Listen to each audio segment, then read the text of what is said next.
Continuamos aquí en Viva la Gente y tenemos con nosotros una semana más a José Barragán, nuestro abogado digital. Buenas tardes. Buenas tardes, Jessica.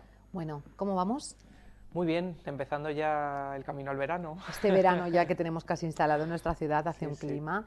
Hoy traemos un tema, yo creo que es serio y complicado, y yo creo que sirva por lo menos para concienciar sobre todo y para saber a qué nos enfrentamos con respecto a las familias que nos están pudiendo ver en casa. Hoy vamos a hablar del acceso a la pornografía en menores. Eso es, creo que es un tema importante debido a que, bueno, ya sabéis que yo me dedico a todo el tema de ciberdelincuencia, ciberseguridad y todo esto, pero también, bueno, se suma al derecho penal, que es mi especialidad, y yo trabajo con menores, trabajo en este tipo de casos y veo que actualmente, ya no solo por el tema de la ciberseguridad y el acceso a Internet, sino el tema de los delitos que se están cometiendo últimamente por menores de edad, y todos relacionados con el tema sexual, ¿no?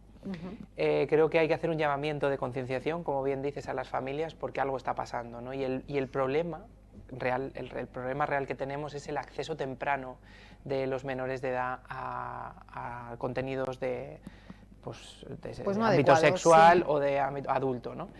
Claro, si yo te preguntase con qué edad crees que ya acceden los menores a las páginas de pornografía, ¿con qué edad me dirías? Pues a ver, podríamos decir los 13.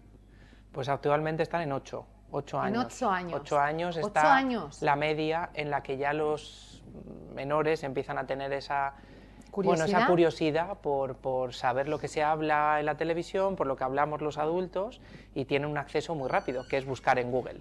Buscan en Google una palabra de connotación sexual y le aparecen millones de páginas de pornografía, ¿no? Hace unos años, en 2022, bajó esa edad a 6 años. Lo que pasa es que yo creo que también el gobierno ahí hizo, bueno, vamos a frenar, no vamos a crear ese pánico, ¿no?, de 6 años, pero es que yo considero que realmente, por lo que me cuentan y por lo que veo a mi alrededor, que es bastante acertado decir que ya empiezan a acceder con 6, 7 años a contenidos. Bueno, yo creo que vamos a empezar un poco por el principio, y es que es prioritario, o sea, de vital importancia, que los adultos en un hogar, en una casa, controlemos el acceso de los niños a la tecnología. Y cuando digo niños, es niños en esas edades y niños en edad incluso un poco de adolescencia. O sea, creo que hay que controlar a qué tienen acceso, porque yo creo que el primer punto y el primer problema que puede haber es que cuántos niños, no voy a entrar en edad, no tienen acceso libre a libre de tecnología en casa. Pues la mayoría, o sea, yo te diría que el 91%, 92% tienen acceso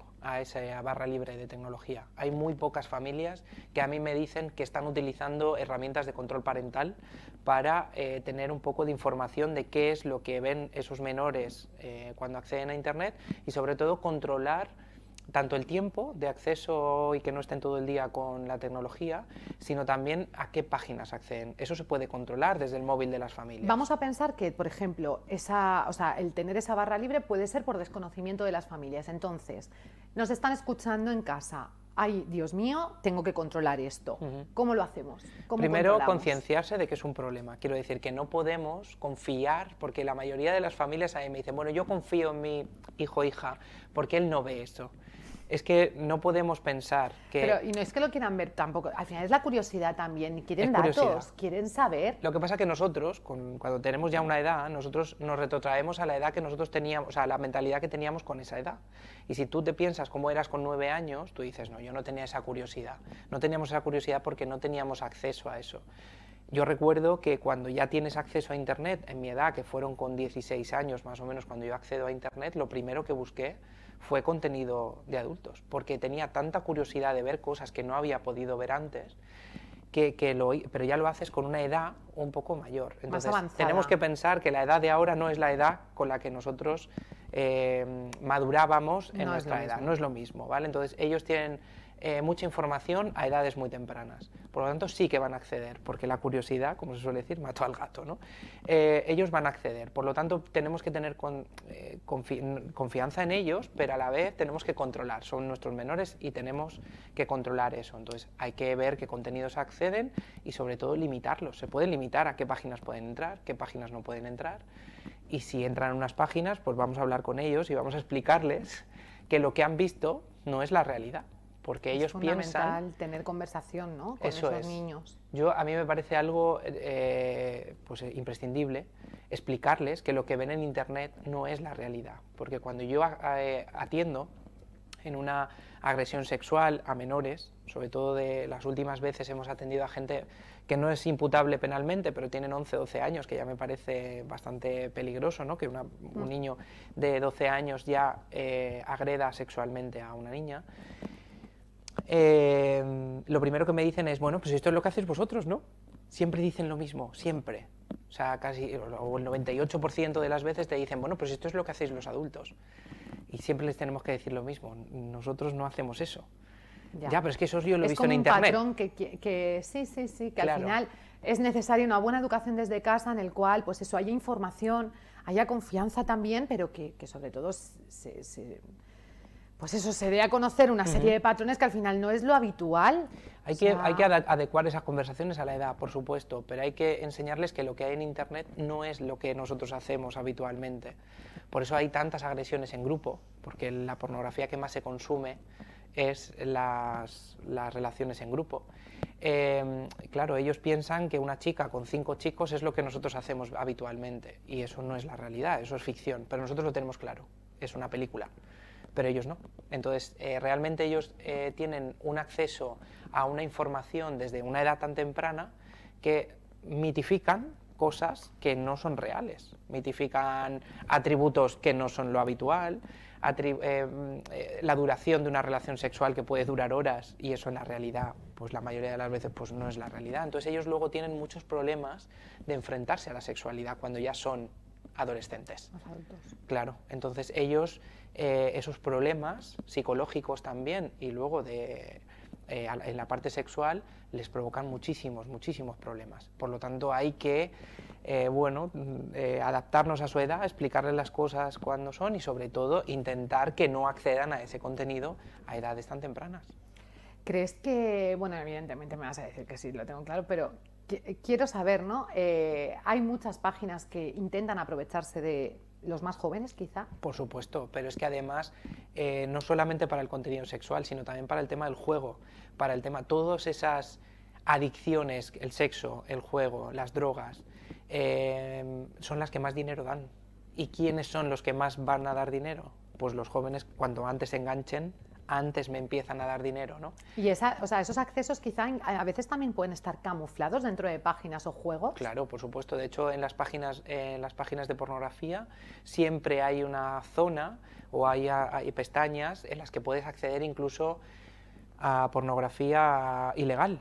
O sea, quiero decir, siempre está oculta, pero al final puedes acceder a todo eso. Entonces, ellos empiezan también hay videojuegos que ya han metido dentro de las páginas de pornografía, que son videojuegos en las que tú te creas tu propio avatar para mantener relaciones sexuales con los que tienes a tu alrededor de tu ciudad. Como si fueran unos Sims. Pero a nivel sexual. Claro, tú te pones unos atributos maravillosos, te pones un cuerpo increíble. Entonces, claro, también mitificamos cosas que realmente los actores y las actrices de pornografía no son lo que tú te encuentras por la calle todos los días. Que los hay, pero quiero decir, no es la realidad. Entonces ellos ponen sus estándares muy altos. Tengo que ser cachas, tengo que tener un atributo importante, las chicas tienen que ser rubias, con muchos senos, o sea, quiero decir... que yo ahora mismo lo estoy pensando y claro, todo eso, todos esos estímulos, sin una buena base de información, de educación desde casa, qué complicado, ¿eh? Es muy complicado, yo lo entiendo, yo no soy padre y entiendo que enfrentarte a eso, pero yo creo que nos tenemos que quitar esos tabús de hablar determinadas situaciones y explicarles, oye, esto que has visto no es la realidad. Si ya lo ha visto, no pasa nada, ya lo ha visto. Pero si al final es la realidad, es la realidad, quiero decir, es que somos seres humanos, animales en parte también, tenemos esa parte, y creo que al final cuanto antes aceptemos, ¿no?, lo que somos, cómo somos, lo que hacemos, cuál es nuestra, al final, pues eso, lo que llevamos innato dentro de nosotros. Es natural. Creo que es lo mejor, y creo que nos enfrentamos ahora, nosotros quizá éramos una generación pues mucho más inocente en muchos aspectos, pero porque no teníamos tanto estímulo, tanto acceso a tanta información. Ellos tienen acceso a información al 100% de la información, en el minuto 1. Por lo tanto, vamos a cibereducarles, que es como mi palabra clave en mis ponencias, en mi todo, ¿no? La cibereducación es lo importante. Si ellos tienen acceso, no podemos taparlo. O sea, no puedes tapar eso y decir, bueno, ya se lo explicaré. No, porque cuando se lo quieras explicar con 14, 15, 16 años, primero, no te van a hacer caso, y segundo, ya es tarde, porque ahora ellos acceden o mantienen relaciones sexuales, aunque a las familias les cueste mucho asimilarlo, pero con 11, 12 años ya tienen relaciones sexuales. O sea, para ellos ya es algo normal con 11, 12 años. Es fuerte, años. me están dando la cara de hiperventilar. Ya lo sé, si es que eso cuando se lo digo a los que soy padres, pues cuesta, pero es que yo lo veo, la realidad es así, por lo tanto hay que aceptarlo y decir, venga, pues vamos a atajarlo con tiempo. No vamos a pensar de, no, mi hijo o mi hija eso no lo va a hacer. Bueno, cuanto más se lo prohíbas o cuanto más tabús les pongas, más lo van a hacer a escondidas. Bueno, a mí me parece una edad, pero es que ya me parece todo edades escandalosas para hacer según qué cosas, ¿no? Pero bueno, es lo que tú dices, no podemos obviarlo, no podemos darle la espalda, o sea, es una realidad que está pasando y que al final, pues a lo mejor hay que tener recursos y herramientas para poder afrontarle, para poder incluso poner nuestro grano de arena para que eso poco a poco pueda ir cambiándose o modificándose un poco. A mí la edad de 6 años, por ejemplo, que has comentado, 8, me parecen edades escandalosas para según qué cosas.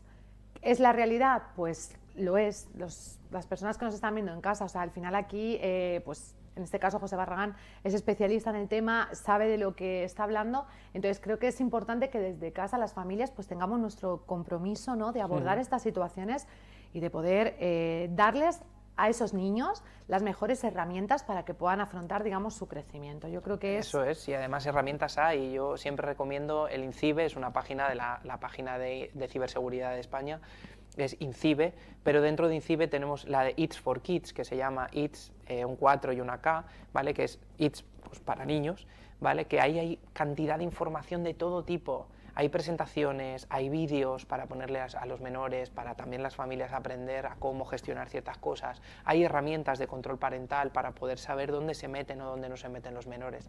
Y hay una pregunta que sí que me gustaría dejar claro, que muchas familias me dicen, José, pero es que ¿dónde está el derecho a la intimidad de mi hijo o mi hija? ¿Dónde está eso? O sea, ¿tengo que salvaguardar su intimidad? Sí y no.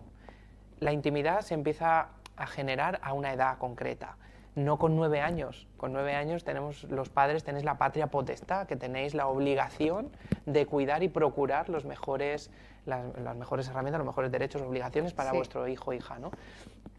Entonces vamos a tener que estar pendientes de ellos. Eso es nuestra responsabilidad como adultos, controlar que ellos no tengan acceso a contenido que no es de su edad. Por lo tanto, el dejarlo sí que sería ir en contra de la patria potestad. Ya. Entonces, ya cuando tienen 15, 16 años, evidentemente no vamos a entrar en sus conversaciones íntimas con sus compañeros, compañeras, novios, novias. Con 15, 16 ya tienen una vida bastante independiente, pero con 8 años no. No, ni con 10 ni con 11.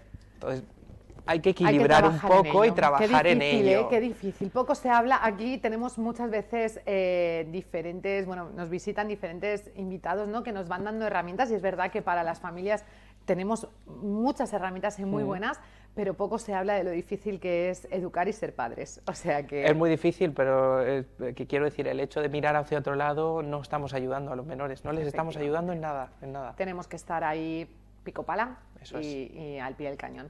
José Barragán, muchísimas gracias por habernos acompañado. Como siempre, creo que temas de mucha actualidad y muy interesantes para todos los que nos puedan estar viendo en casa. Mil gracias por estar aquí. Gracias a vosotros.